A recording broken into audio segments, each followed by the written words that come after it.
اور آپ صلی اللہ علیہ وسلم نے فرمایا کہ وہ لوگ جو بڑے بڑے مالدار نہیں ہیں، مال نہیں دے سکتے، یہ ان کے لیے خوشخبریاں ہیں میرے نبی کی طرف سے، اگر تم دو لوگوں کے درمیان صلح کراؤ گے یہ بھی صدقہ ہے۔ اور آپ علیہ الصلوۃ والسلام نے فرمایا کہ اگر کوئی آدمی سواری پہ چڑھ نہیں سکتا اور سواری پر اپنا سامان نہیں رکھ سکتا، اس کو سواری پر سوار کروانا بھی صدقہ ہے، اور اس کا سامان اٹھا کر سواری پہ رکھنا بھی صدقہ ہے۔ درمیان کے اندر کوئی رستے میں کوئی رکاوٹ والی اگر کوئی چیز موجود ہے، اگر اسے آپ ہٹائیں گے یہ بھی صدقہ ہے۔ مفتی عثمانی کے بیانات اور شرعی سوالات و جوابات کو لائک، شیئر اور سبسکرائب کرنا نہ بھولیے۔ السلام علیکم ورحمۃ اللہ وبرکاتہ۔ بہت سارے دوست احباب انہوں نے متنبہ کیا بارہا مرتبہ کہ ان کو ویڈیوز جو اپلوڈ کی جاتی ہیں ان کا نوٹیفیکیشن نہیں ملتا۔ اس کا طریقہ یہ کریں، اگر آپ نے مفتی عثمانی آفیشیل چینل کو سبسکرائب کیا ہے تو انسبسکرائب کریں۔ انسبسکرائب کرنے کے بعد دوبارہ سبسکرائب کے بٹن کو دبائیں، اور پھر جو بیل آئیکن ہوگا اس کو بھی کلک کیجئے۔ اس کے بعد بہت سارے ساتھیوں نے بتایا کہ ان کو نوٹیفیکیشن ملا ہے۔ امید ہے کہ اس طریقے سے نیکسٹ ٹائم جب بھی کوئی ویڈیو اپلوڈ کی جائے گی آپ کو اس کا نوٹیفیکیشن ملے گا۔ ان الحمد للہ والصلاة والسلام علی رسول اللہ، اما بعد فاعوذ باللہ من الشیطان الرجیم، بسم اللہ الرحمن الرحیم، یا ایہا الذین آمنوا ادخلوا فی السلم کافہ ولا تتبعوا خطوات الشیطان انه لکم عدو مبین۔ صدق اللہ مولانا العظیم۔ اللهم صل على محمد وعلى آل محمد كما صليت على إبراهيم وعلى آل إبراهيم إنك حميد مجيد۔ اللهم بارك على محمد وعلى آل محمد كما باركت على إبراهيم وعلى آل إبراهيم إنك حميد مجيد۔ حضرات محترم، بھائیوں، بزرگوں، دوستوں، نوجوان ساتھیوں،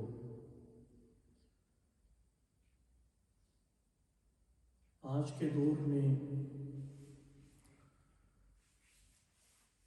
اگر میں یوں کہوں کہ آج کا دور ریسرچ کا دور ہے، معلومات عام ہیں۔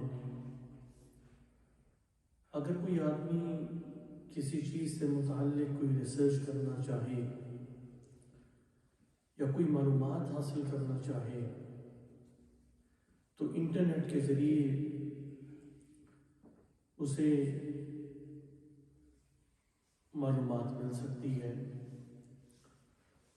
سوشل میڈیا ایک ایسا پلیٹ فارم ہے جس کے ذریعے بہت ساری چیزوں کو شیئر کیا جاتا ہے۔ ذرائع ابلاغ، ٹیلی ویژن آپ دیکھ لیں، اس پر اس کے ذریعے بہت ساری معلومات ٹرانسفر کی جاتی ہے۔ یعنی آج کا دور اگر یوں کہا جائے کہ پوری دنیا کی معلومات ایک سکرین تک محدود ہو گئی تو بجا ہوگا، لیکن ہم نے دوسری چیزوں میں ریسرچ کرنا پسند تو کیا۔ کوئی پھولوں میں ریسرچ کر رہا ہے، کوئی کسی چیز میں ریسرچ کر رہا ہے، کوئی نباتات میں، جمادات میں کر رہا ہے، جو کہ ایک اچھی چیز ہے، لیکن اس ریسرچ کا ایک حصہ انسان کو اپنے لیے بھی مختص کرنا چاہیے تھا۔ جہاں حضرت انسان کائنات کی ایک ایک چیز میں ریسرچ کر رہا ہے، کاش وہ اپنی ذات کے اندر خود بھی ریسرچر ہوتا۔ اور آپ دیکھیے کہ قرآن نے انسان کو اپنی ذات میں ریسرچ کرنے کی دعوت دی ہے، اور اسے کہا کہ اگر تو اپنی ذات میں دیکھے گا، اپنی ذات میں ریسرچ کرے گا، اپنی ذات میں سوچ و بچار کرے گا، اپنے نظام بصارت کو دیکھے گا، آنکھوں کے نظام کو دیکھے گا، کانوں کے نظام کو دیکھے گا، اپنی ہاتھوں کے نظام کو دیکھے گا، اپنی ہڈیوں کے نظام کو دیکھے گا، اپنے ہضم کے نظام کو دیکھے گا، اپنی قضاء حاجت کے نظام کو دیکھے گا، گویا کہ پوری جسم کے ایک حصے کو جب تو دیکھے گا اور تیرے سامنے تیری بے بسی بھی تمہیں نظر آئے گی، تمہیں اپنی کمزوریاں نظر آئیں گی، تمہیں اپنی اندر جو سقم ہیں، غلطیاں ہیں، وہ تمہارے سامنے آئیں گی۔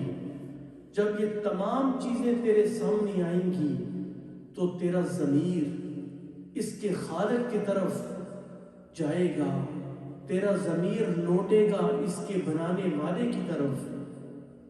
اس وقت تجھے جب تو اپنے اندر دیکھے گا، تو جب تو اپنے اندر دیکھے گا، ریسرچ کرے گا، جانچے گا، اپنے آپ کو پہچانے گا، جب تو اپنے آپ کو پہچانے گا تو پھر وہ پہچان تمہیں اللہ کی پہچان کے رستے کا راہی بنائے گا۔ اسی لیے کہا جاتا ہے من عرف نفسه فقد عرف ربہ، جس نے اپنے آپ کو پہچان لیا، جس نے اپنے اندر کے نظام کو اور اپنے ضمیر کو اور اپنے اندر چلنے والی اس مشینری کو پہچان لیا، اس نے اپنے رب کو بھی پہچان لیا۔ جس نے اپنے اندر حقیقت کو پہچان لیا، چھپی ہوئے ان رازوں کو پہچان لیا، تو وہ حقیقتاً اپنے رب کی حقیقت کو بھی پہچان لے گا۔ اللہ اکبر۔ وَفِي أَنفُسِكُمْ أَفَلَا تُبْصِرُونَ، اپنے اندر ریسرچ کرو، اپنے اندر دیکھو۔ اللہ اس وقت میرے بھائیوں کائنات کی ایک ایک چیز حضرت انسان کی خدمت میں لگی ہوئی ہے، اور آپ دیکھیے کہ اللہ نے انسان کو یعنی اس پورے جسم والی ایک شے کو حضرت انسان بنا دیا۔ یہی بہت بڑا اعزاز تھا کہ جب اللہ نے اس ڈھانچے کو انسان کا نام دیا، لیکن اس کے ساتھ ساتھ آپ دیکھیے کہ جب اللہ نے انسان کا نام دیا تو اس کے ساتھ ایمان جیسی لافانی نعمت اگر کسی کو عطا فرما دی، یہ تو نور علی نور ہے۔ عام انسان ہے، ایمان نہیں ہے، اللہ کے ہاں قدر و قیمت نہیں ہے، جتنا بھی خوبصورت ہو، اس کا رنگ گورا ہو، مال و دولت ہو، اللہ کے ہاں اس کی کوئی قدر و قیمت نہیں ہے۔ اگر کسی چیز کی قدر و قیمت اللہ کے ہاں ہے، اگر اس انسان کے سینے کے اندر رائی کے دانے کے برابر بھی اگر ایمان موجود ہے، آپ صلی اللہ علیہ وسلم نے فرمایا کہ اگر کوئی شخص دنیا سے اس حالت میں گیا کہ رائی کے دانے کے برابر بھی اگر اس کے سینے کے اندر ایمان موجود ہے تو وہ جنت میں ضرور بضرور داخل ہوگا۔ ایمان کی قدر و قیمت آئیے بلال حبشی سے پوچھیے کہ جن کو تپتی صحرا میں دھکیلا جاتا ہے، جن کے سینے پر باری باری پتھر رکھا جاتا ہے اور انہیں کہا جاتا ہے کہ ایمان چھوڑو، کہا کہ میرے جسم کے ٹکڑے تو ہو سکتے ہیں لیکن محمد رسول اللہ صلی اللہ علیہ وسلم کا کلمہ نہیں چھوڑ سکتا۔ اللہ اکبر۔ تو یہ ایمان کی خوبصورتی ہے۔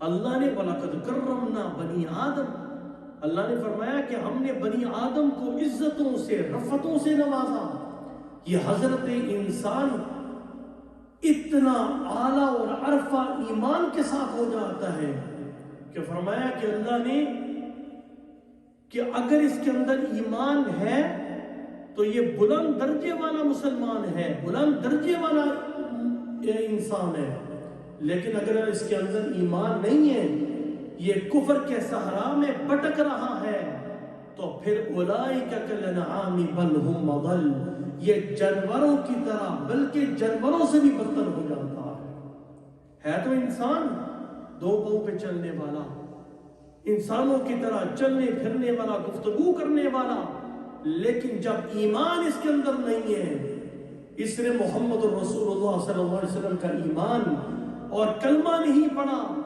جو شریعت آپ لے کے آئی اس کو قبول نہیں کیا، یہ انسان بظاہر نظر آ رہا ہے لیکن اللہ کی نگاہ کے اندر یہ جانوروں سے بھی بدتر ہے۔ اللہ اکبر۔ تو لوگوں میں یہ عرض کر رہا تھا کہ اللہ نے حضرت انسان کے ساتھ ایمان کی لافانی اور لازوال نعمت جوڑ دی، اور جس انسان کے ساتھ ایمان کی دولت جڑ گئی وہ دنیا کے اندر بھی کامیاب اور آخرت کے اندر بھی کامیاب ہے۔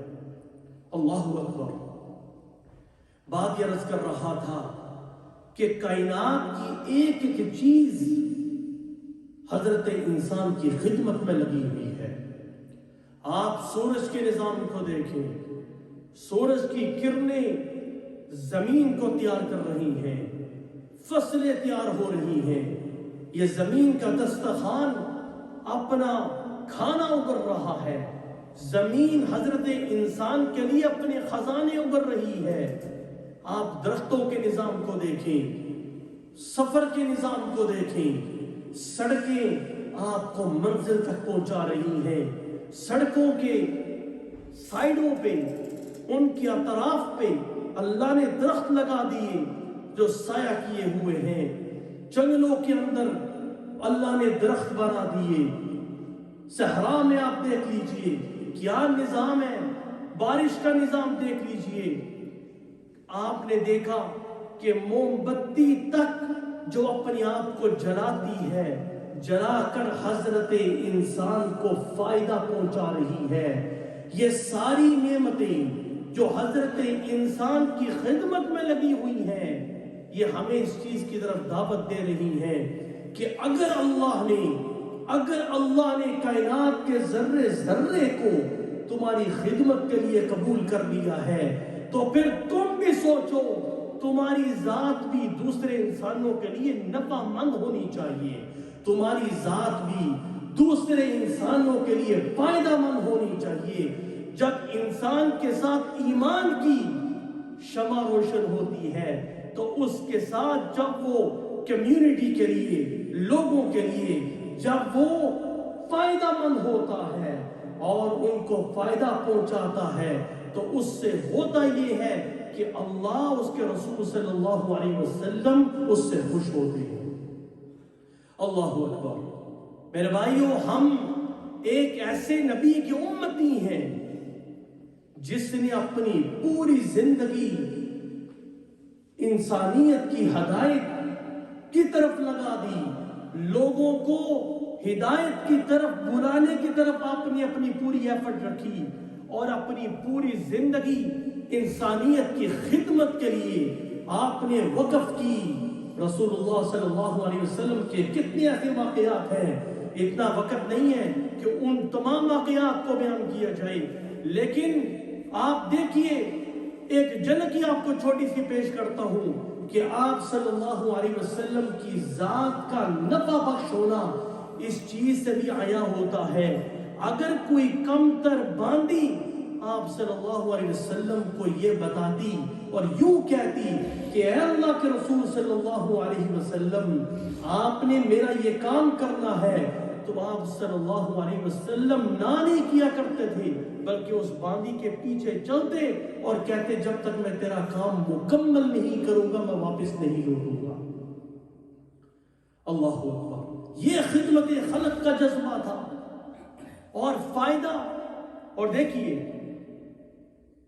یہ تو حضرت انسان کی خدمت کا سیرا ہے، لیکن اگر کوئی آدمی جانوروں پر بھی رحم کرے، ان کے لیے بھی اپنی ذات کو رحمت بنائے، ان پر جبر نہ کرے، فائدہ صرف یہ نہیں ہے کہ آپ کسی کو پانی پلائیں، کسی کو کوئی چیز پیش کریں، اپنی ذات کو دوسروں پر برائی سے روکنا بھی صدقہ ہے۔ اپنے آپ کو روکنا کہ میری ذات سے کسی کو تکلیف نہ ہو جائے، یہ بھی فائدہ مند ہونا ہے۔ ایک مرتبہ اللہ رب العزت نے حضرت موسیٰ علیہ السلام سے پوچھا کہ اے موسیٰ، آپ کو پتہ ہے کہ میں نے آپ کو نبی کیوں بنایا؟ اللہ رب العزت نے جب یہ سوال کیا تو موسیٰ علیہ السلام نے جواب دیا کہ اے اللہ، مجھے معلوم نہیں ہے کہ آپ نے مجھے نبی کیوں بنایا، آپ بتا دیجئے۔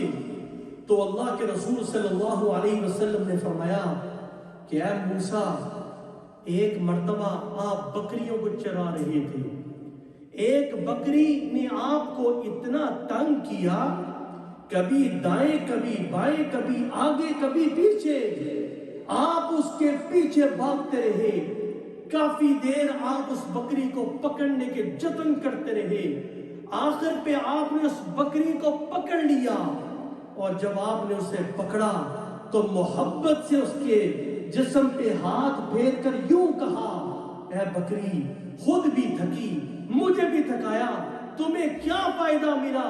اے موسیٰ، آپ نے میری کمزور مخلوق پر رحم کیا ہے، اس رحم کی وجہ سے آج میں نے آپ کے سر پر تاج نبوت سجا دیا۔ ایک چھوٹی سی کمزور مخلوق پر رحم کرنے کی بدولت اللہ رب العزت نے حضرت موسیٰ علیہ السلام کو وقت کا نبی بنا دیا۔ اور جو حضرت انسان کے لیے فائدہ مند، جس کو اللہ نے کرمنا بنی آدم کا سیرا اس کے سر پہ سجایا، اور 4 چیزوں کی قسمیں اٹھا کر کہا، والتین والزیتون وطور سینین وہذا البلد الامین لقد خلقنا الانسان فی احسن تقویم۔ 3 زیتون اور طور سینا اور مکہ کی شہر کی قسم، ہم نے حضرت انسان کو اشرف المخلوقات بنایا۔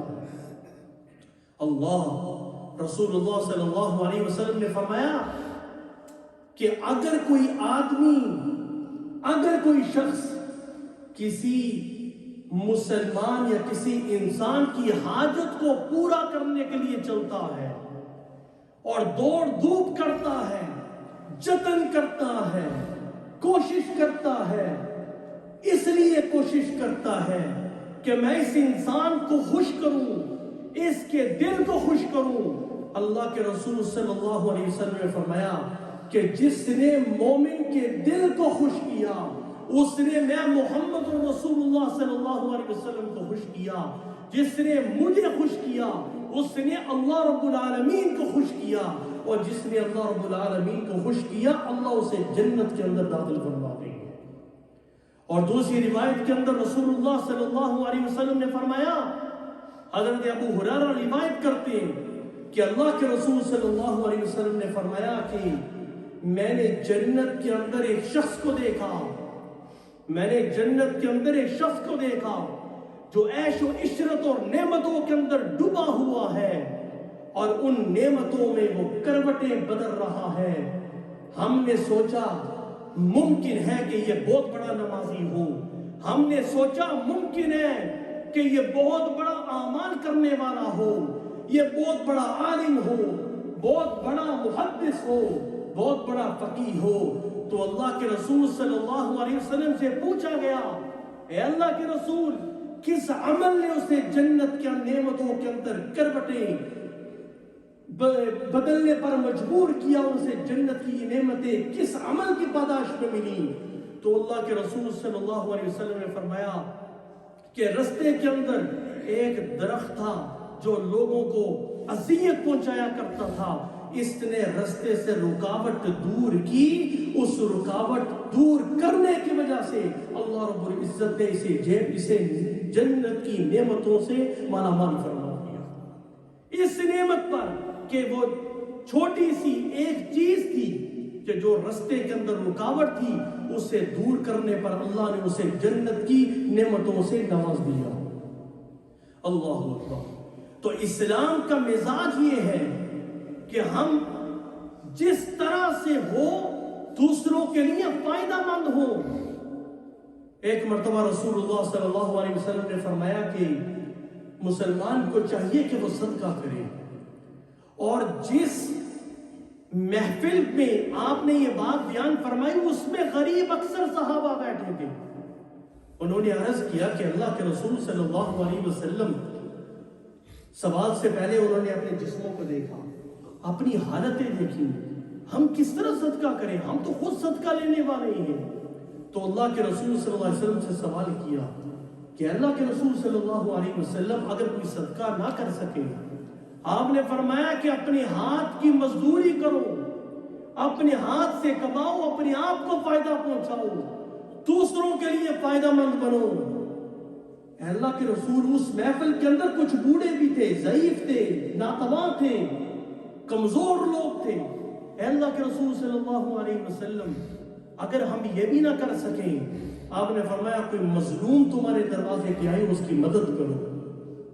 اے اللہ کے رسول صلی اللہ علیہ وسلم، اگر یہ بھی نہ ہو سکے، آپ نے فرمایا بلائی کے الفاظ منہ سے نکالو.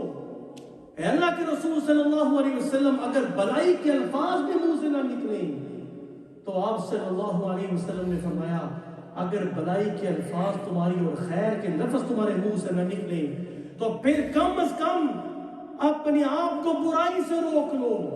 یہ مزاج تھا. یہ بتانا چاہ رہی ہیں کہ کسی نہ کسی طریقے سے تم کمیونٹی کے لیے اور لوگوں کے لیے فائدہ مند ہو. اور آپ صلی اللہ علیہ وسلم نے فرمایا کہ وہ لوگ جو بڑے بڑے مالدار نہیں ہیں، مال نہیں دے سکتے، یہ ان کے لیے خوشخبریاں ہیں میرے نبی کی طرف سے. اگر تم دو لوگوں کے درمیان صلح کراؤ گے یہ بھی صدقہ ہے. اور آپ علیہ الصلوۃ والسلام نے فرمایا کہ اگر کوئی آدمی سواری پہ چڑھ نہیں سکتا اور سواری پر اپنا سامان نہیں رکھ سکتا، اس کو سواری پر سوار کروانا بھی صدقہ ہے، اور اس کا سامان اٹھا کر سواری پہ رکھنا بھی صدقہ ہے. درمیان کے اندر کوئی رستے میں کوئی رکاوٹ والی اگر کوئی چیز موجود ہے، اگر اسے آپ ہٹائیں گے یہ بھی صدقہ ہے. آپ صلی اللہ علیہ وسلم نے فرمایا کل قیامت کے دن اللہ رب العزت حضرت انسان سے یہ فرمائیں گے کہ اے بنی آدم، میں بیمار تھا، تو نے میری بیمار پرسی نہیں کی. اے اللہ، آپ اللہ ہیں، آپ تو رب ہیں، آپ کس طرح بیمار ہو سکتے ہیں؟ میرا فلاں بندہ بیمار تھا، تو اگر اس کی بیمار پرسی کرتا تو مجھے اس کے پاس پاتا. پھر اللہ فرمائیں گے اے بنی آدم، میں نے تجھ سے پانی مانگا، تو نے مجھے پیاسا تھا، تو نے مجھے پانی نہیں دیا. اے اللہ، آپ تو رب ہیں، آپ کس طرح پانی پی سکتے ہیں؟ آپ تو ان چیزوں سے پاک ہیں. میرا فلاں بندہ تیرے دروازے پہ آیا تھا، تیرے دروازے پہ دستک دے کے اس نے پانی مانگا تھا، تو نے پانی نہیں دیا. اگر تو اسے پانی دیتا تو مجھے اس کے پاس پاتا. اے بنی آدم، میں نے تجھ سے کھانا طلب کیا، تو نے مجھے کھانا نہیں دیا. اے اللہ، آپ ان چیزوں سے پاک ہیں. فلاں بندہ تیرے دروازے پہ آیا تھا، کیا مانگنے کے لیے کھانا، تو نے اسے نہیں دیا. اگر تو دیتا تو اس غریب آدمی کے پاس مجھے پاتا. اللہ کو اپنی مخلوقات سے پیار ہے. اور یاد رکھیے، اللہ کے نبی صلی اللہ علیہ وسلم نے فرمایا کہ مخلوقات اللہ کا عیال ہے، اللہ کی فیملی ہے، اور جس نے اللہ اس شخص سے محبت کرتے ہیں جو اللہ کے عیال سے محبت کرے. اور یاد رکھیے کہ جو اللہ کی مخلوقات کو تنگ کرے، جو اللہ کی مخلوقات کے رستے روکے، جو اللہ کی مخلوقات کے لیے قدم قدم پر پرابلمز کریٹ کرے، تو جہاں اللہ کی مخلوقات کو فائدہ پہنچانے والے کو اللہ ثواب عطا فرماتے ہیں اور اس سے محبت کرتے ہیں. جو اللہ کی مخلوقات کو تنگ کرے گا تو پھر اللہ اس پر غضبناک ہوں گے اور اس کا بدلہ جب اللہ لیں گے تو پھر اللہ کا بدلہ اس کا مقابلہ دنیا کی کوئی طاقت نہیں کر سکتی. اس لیے لوگوں آج کا میسج یہ ہے اپنی ذات کو دوسروں کے لیے فائدہ مند بنائیے, دوسروں کے لیے آپ کی ذات سے فائدہ ملے. آج ہم ایک دوسرے سے گلے ملتے ہیں, ایک دوسرے کو کہتے ہیں السلام علیکم ورحمۃ اللہ وبرکاتہ. ہم ایک دوسرے کو جب ہم سلام کر رہے ہوتے ہیں تو پھر اس السلام کے پیچھے میسج کیا ہے؟ میسج یہ ہے کہ میرے بھائی میں تجھ سے وعدہ کرتا ہوں کہ میرے ہاتھ اور زبان سے اور میرے کردار سے تجھے کوئی نقصان نہیں ہوگا. اور چند دن پہلے میں نے ایک کلپ دیکھا, اللہ اکبر, روح کانپ اٹھی. اللہ, ایک مسلمان بیٹھا ہے دکان کے سامنے, ایک شخص آتا ہے, اس سے کہتا ہے السلام علیکم ورحمۃ اللہ, ہاتھ ملاتا ہے اور ہاتھ ابھی اس کے ہاتھ کے اندر ہے اور دوسرے ہاتھ سے اس نے پستول نکالی, گن نکالی اور وہیں اسے قتل کر دیا. اللہ, اسے زبان سے کہہ رہا ہے السلام علیکم ورحمۃ اللہ, زبان سے کہتا ہے. جب ہم السلام علیکم ورحمۃ اللہ کہتے ہیں, جب میرا سینہ کسی مسلمان کے سینے سے لگتا ہے, کسی بھائی کے سینے سے لگتا ہے, تو ہم یہ وعدہ کر رہے ہوتے ہیں میں تمہیں دل سے اپنا بھائی سمجھتا ہوں اور تم پر جب میں سلامتیاں بھیج رہا ہوں میرا تجھ سے یہ وعدہ ہے کہ میرا کردار, میرا گفتار, میری ہاتھ اور زبان سے تو انتہائی محفوظ ہوگا.